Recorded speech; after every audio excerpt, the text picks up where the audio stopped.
Seems like we're getting into the season now. It's cranking up. Always love Tell the Truth Monday, especially when we win.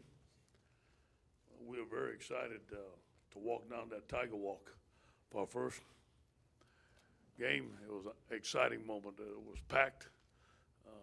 I want to thank the fans. It was a great electric atmosphere, and for that we're very grateful. We're pleased that we won the game. We have some things that we need to get fixed. We didn't play our best game, and but there's some positives on offense that we're really pleased about. Number one, 0 turnovers again. 5 big explosive plays. The play of Danny Etlin, the play of our wide receivers, the way they're catching the football, the plays that they're making. Again, Mickey Joseph is doing a tremendous job with them. On defense, 2 turnovers, 2 interceptions by 2 freshmen, Greedy and Kerry Vincent. Oh, that was a great catch by both of them. 5 sacks, 2 were by Kelvin Chasson. One was the on the grounding. They gave him a sack, and 2 by Corey, who has 4 sacks on the year already, 8 tackles for loss, and 4 pass breakups. Special teams, obviously the punt return for 65 yards by DJ. Cameron Gabriel had 3 touchbacks. One of the things that we said that we wanted to fix, and we fixed. Obviously, we need to fix our field goal unit, and we're going to work on it very hard this week and try some different things. It won't be different guys, because those are the guys we have. We'll try different techniques and work very hard with them. We played 20 freshmen this season. For that, we're very proud. Again, we're very proud of this freshman class, and they're playing very well. We'll continue to work on the penalties. We had 10 in the first half, but we're pleased that we addressed it, and we only had 1 in the second half. I think it was a minute 45 left to go on a hard count. So those are the things that we'll continue to work on, and we're going to work very hard on them this week. They're unacceptable. Arden Key has been cleared to play this week. He's going to work hard all week in full contact, and we're going to play him as much as we can. We'll see during the week, see how much he can do. A couple of things. We're +3 in the turnover margin this year with 3 interceptions. That's one of the things that we wanted to get better at. Last year we were at 0. And so we're on our way to making a market improvement there. We need to keep it up against a very tough Mississippi State team. We lead the nation in rushing defense. Again, we're going to have stiffer tests down the road. Dan Mullen, we play Mississippi State, and Billy Gonzalez and John Hevesy. I know all those guys, have a lot of respect for them. They're excellent coaches. The year I went off, I went to spend some time with Dan, and I watched the way they practice. I spent 3 days when I spoke at their clinic, and have utmost respect the way he recruits and the way he runs his program. Mississippi State is number 1 in the SEC in scoring offense at 53 points a game. We've got a challenge ahead for us. 507 yards per game. I think the biggest thing on their staff is they hired Todd Grantham. He's a guy that I respect. He was at Louisville last year. He's a defensive line coach. He went to the Cowboys. I followed him, studied with him all my years. He's tough. He's aggressive. And I think that you can see that he's making a difference in their football team. Louisville was 14th in the nation in total defense last year. Mississippi State has only given up 174 yards per game, 10.5 points per game. I think they were giving up close to 30 last year. His pass defense is number 1 in the SEC at 89 yards per game. Their special teams kickoff return about 20 yards per game. Kickoff average 64.8 yards, 12 touchbacks. Field goal special Tucker Day is 204 and field goal to 10, but he's had 2 blocked. All right, punt return special their punt specialist Logan Cook, 43.5 yards per punt, 12 touchbacks on kickoffs, and their kick return to Keith Mixon, number 23, has a long of 15 yards. We're going to prepare this week, an SEC opponent. There should be a different vibe around the building. Our first SEC opponent, a very good SEC opponent, a tough, physical SEC opponent on the road. Most of our guys are healthy. I don't know if Rashard Lawrence will play this week. I don't even know how much he's going to practice this week. That's still questionable. Most of the rest of our guys will play, and obviously we're fired up to have Arden Key back. Any question? Coach, on your left, could you just walk us through the process of getting Arden cleared? Yeah. You know, Jack does all that for me. And Jack does tests. And he's got to pass a couple of tests here and there. And some of them, his strength wasn't up to par. And then every week, the strength and the flexibility was getting better and better, closer to our target. And today he's at that target. And we had planned the whole time that we thought this was a game that he would be ready at. We weren't for sure, though. And obviously he is. He's worked very hard. Obviously he's a little bit heavier than he played last year, so he's going to have to get in game shape. I'm going to see how he does this week. Coach, right here. Will you have a snap count on him of how many plays you want him to play? Or is it kind of go on how he feels? See this week, you know, it's the first time, as you guys seen, he's been doing drills. Now he's going to go in teamwork. He's going to take full hits, full contact, and then we're going to see what's happening. But I will say this, Kilovan Chasson had 2 sacks in the game, is a very formidable backup. We can rotate him if we have to give him breaks. It all depends on his conditioning. Coach, right here in the back, after kind of taking a look at some of the film, what are the biggest takeaways from Etling's performance and just his overall comfort and poise in the pocket? First of all, our protection. First of all, the knowledge of the offense. I think Matt is doing, no, I don't think, I know it. Matt is doing a great job of managing Danny. In the spring, Matt did not know what Danny's strengths and weaknesses are like he does now. He knows that the things that he can do with Danny that he does very well. He knows the things that Danny doesn't do very well. We're not doing them. I think that's the difference. Have you, what is your biggest takeaway? Is it a surprise how well your wide receivers have played? And I'm not trying to put words in your mouth, but what specifically do you think they got from working with Jerry Sullivan? Yeah. Here's, first of all, the way college football is now, that you know, Mickey is a great coach. He's been all over the place, but he didn't have all that experience coaching wide receivers. So Jerry Sullivan's name came across my desk as a guy that we could use as a consultant to coach Mickey. And Mickey was in open arms, and Jerry did a tremendous job of teaching him not only route concepts, but the techniques within the route concepts and the footwork. And that's what the difference is with our guys, the footwork and the way they run the routes and the timing between them and Danny. And plus, they're catching every ball we throw them. Stephon had a missed drop. If he'd have caught that ball, it would have been a touchdown, we think. And that's the only drop we had. Down here in front, what have you thought now through 2 weeks of Greedy, obviously his first time being on the field, and then as a defensive coach or Aranda, how do you manage a guy, Kevin, who started last year and is coming back now with a guy who's playing so well? You know, it's a good problem to have, obviously, that Greedy waited his turn. Someone blinked. He moved in. And he's holding on to that spot. He don't want to give it up. And that's what we like about competition. There's no sacred spots on our football team. We're going to play the best players regardless of seniority or anything. And we want the guys that are playing the best. And right now, Greedy's doing that. So kind of building off of that, Corey Thompson's played pretty incredible through these first 2 games. I know last year a lot of times when y'all went to the nickel, that position came off the field. How do you look to keep him on the field more this year so we can continue to? Yeah, it's a good question. First of all, we have a new grouping, which I won't name because Ross will write about it and my opponents will know about it. So I'm just joking, Ross. You do a very detailed job. But we have a new grouping, and we have a new grouping that keeps Corey in the game, and that's what Dave has worked on just for that reason. Ed, you said you're familiar with Dan Mullen. You know, he's had Tim Tebow at Florida and then Dak Prescott and now Fitzgerald, all big quarterbacks who can run. Yeah. What type of problem do those style of quarterbacks give you, and what does Dan do to get the best out of them? You know, it's interesting because I try to share ideas with other coaches, especially in recruiting.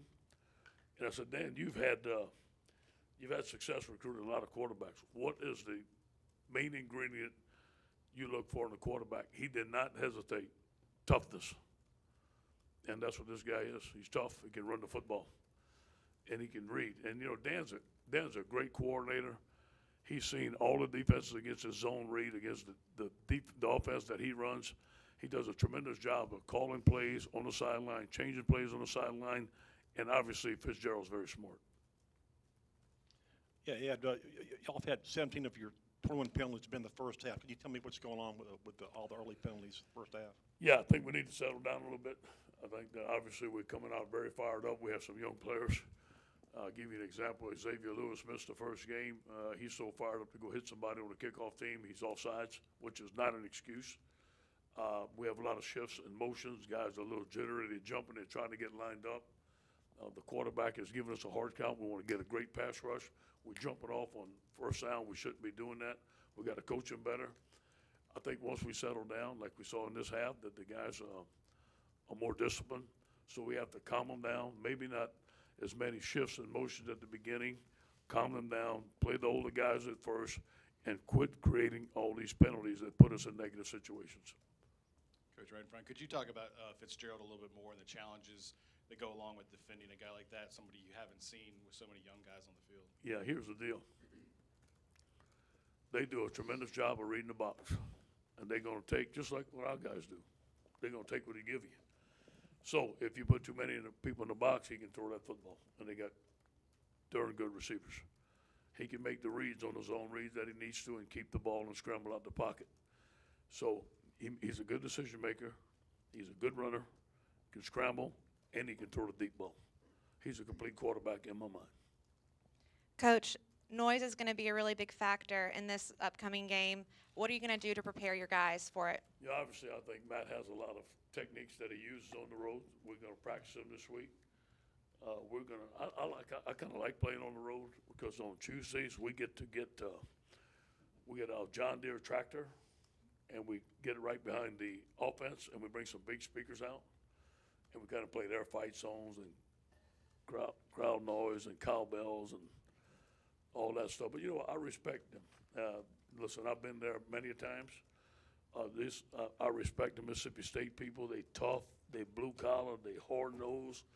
They love their football team. The last time that I was in their stadium, I was amazed about the improvements that they made and modernized that stadium. It's loud, a lot of music, the fans are into it. It's college football, so we're going to respect that. It's going to fire up our guys, but we have to get the snap count down, and we need to get offense going because that's when it's going to be the loudest. On the left, Coach. On to the kickers. If not having a special teams coordinator, does that complicate at all this process of trying to work through these issues? I don't think so. I really don't think so because Chris does a tremendous job. Mac watches all the film. He coaches Chris up, and Chris is with him the whole time. I think that they're getting coached by one of the best in techniques available. Coach Mack is watching film at 4 o'clock in the morning till 10 o'clock at night, only on special teams. We're about as detailed as we ever been. Before in the past, the special teams coach would be in a defensive meeting room and then go into special teams. This is 24/7 committed to special teams. Obviously, I do believe that you bring up a good point that if Coach Mack were a full-time coach, they could get coached better. And he will be a guy that I highly consider when the 10th coach becomes available. Coach, over here to your right. First time all season that your team will probably be under stress in a game. Are you curious to see how they respond to that? We have to. We're playing the SEC West. It might be the first time, but it won't be the last. We're going to see how we respond. But I do believe we have enough veteran players. I do believe we have enough ability to respond with the deep ball if we ever get behind. We have the ability to run the football and match people's physicality. We can stop the run on defense. We get better on special teams, but obviously this is going to take 60 minutes from all three phases. Look at Mississippi State. The last 2 years we've been here, we get up on them. They get behind. They come back. They almost tied the game. Both games, I believe, ended on the last play or close to the last play. It's going to be a battle. Ed, you mentioned the other night how you look at other teams like Washington and the turnover deal. How much time did you spend on that, and what do you specifically get out of it? How they getting them, especially how they getting them. And look at the techniques that they used on strip attempts, interceptions, pressures. Are they going 4-man rush, 5-man rush, full-out blitz? How are they getting their picks? Obviously, ball security is something that I think that we've done here very well. We haven't done a good enough job of creating turnovers. And in practice, it's more or less not exactly getting the turnover, but it's the strip attempt. I think the more attempts that you get, the more turnovers that you get. So we started gauging strip attempts every practice, and we have a goal of creating 3 turnovers per practice. And most of the camp, we've done that. And how much time did you spend on that in the spring studying? A bunch of spring, a bunch in the spring. I've studied that myself. That was my baby, and Derek helped me out with that. We studied film. We studied teams. Austin Thomas helped me out. We had the film, and that was kind of our little study. Hey, Coach. Arden Key and his weight, I think fans got excited when they heard he was up to 250 or 260 or whatever. Yeah. But when you have a shoulder surgery, it's difficult to lift and everything, right? I mean, so was he? Yeah. Was that good weight that he was bulking up on? Not bad. We'll see. You know, it's not bad. Again, before his shoulder surgery, he was a little heavy. He started gaining weight before his shoulder surgery. And I think Arden right now is close to 265. And so we definitely want to get him down to 260, 255, but it's going to take a little while to get that done. Coach, we talked a little bit about your adaptive coaches and their ability to play off with whatever the opposition's doing. Have you ever had a staff like this where they both are so similar? They're the two best I've been around. Now, I've been around Pete Carroll as the defensive coordinator and Jimmy Johnson, but these guys are very, very talented. They're different, and both their styles are different, their personalities are different, but the results are the same. Matt knows this offense like the back of his hand, and I don't think there's many things that startle him because he's seen it, and he knows what people are going to try to do to defend him. Although they may not show it that week, they can show it in the game, and he can make an adjustment like that. Okay, guys, they're doing this. We ain't seen them. Draw it up on the board. Here's what we're going to do, and they go to it, and they fix it immediately. And Dave is the same way. I've never been a part. Now, Matt's in the box. I've never been a part with a coach on the sideline that can see all 22 players when the ball is snapped and know what everyone did. You still haven't told me that secret. I try to figure it out, but the good part about offense and defense is it's not halftime adjustments. It's sideline adjustments, and we're doing it right now. And they're excellent at it. I'm glad we got them. Coach, over here, when Mississippi State has the ball between the tackles, how do they compare to the two teams you faced already? And what is the status of your interior linemen on defense? More physical. They're more physical. The year before I got here, at halftime, Mississippi State had 200 yards running between the tackles. That's where they're really good, especially with the quarterback run. Now, they had a quarterback named Dak Prescott that was pretty good. So we tried to eliminate that in our game plan, and we have to do the same thing this year. Obviously, if Rashard Lawrence don't play, we may have to move some guys around. Coach, last year Fitzgerald didn't really do much against y'all. Another guy came in, put the scare at the end of the game. When did the light bulb go off for him, and what's the biggest difference in him now and then? Well, I think it's another year in offense. Offensive line is playing better. They're doing things that in the offense similar to what we're doing with Danny, that he does very well. They cut out the stuff that he doesn't do very well. I think that's a combination of those things. Over here, curious if you've gotten, or you feel you've gotten a good impression of defensive tackle Jeffrey Simmons from Mississippi State. Obviously, he had some highlights at Tech, but just as a guy with expertise in that position, could you kind of comment on what you see in him? Yeah, I wanted to get him. He was one of my number one guys on the board. He's a difference maker. He's a first-round draft choice. He's coached very well. Number 94, he blocked a punt already. I've seen his stats. He's got a couple of sacks. Let's see his stats here. I got it right here. He has 10 tackles, a tackle for loss, and a sack, and a blocked punt already. He's a first-round pick. We got to know where he's at all times. Double team him. We need to protect. He's going to be a challenge for our guys. He's a first-round pick. But, you know, when I went to Mississippi State, I guess it was 3 springs ago, I was amazed at the size of their defense and their defensive line. They put out NFL players there. And the thing about Mississippi, as we all know, it may be a 5-star player, but you can also get a 2-star player from the Delta that nobody knows about. And he gains about 30 pounds, and he's an excellent football player. It's a great state to recruit, especially in that area. Coach, when you look at Danny's film from this past week, do you see like maybe a couple of throws when you talk to him, like against an SEC defense, this one might get intercepted, or you know, is that? I saw a couple of throws that wasn't on the money at the beginning of the game.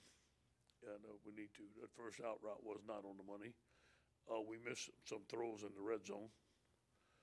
We had some guys wide open, and we did not make the proper reads.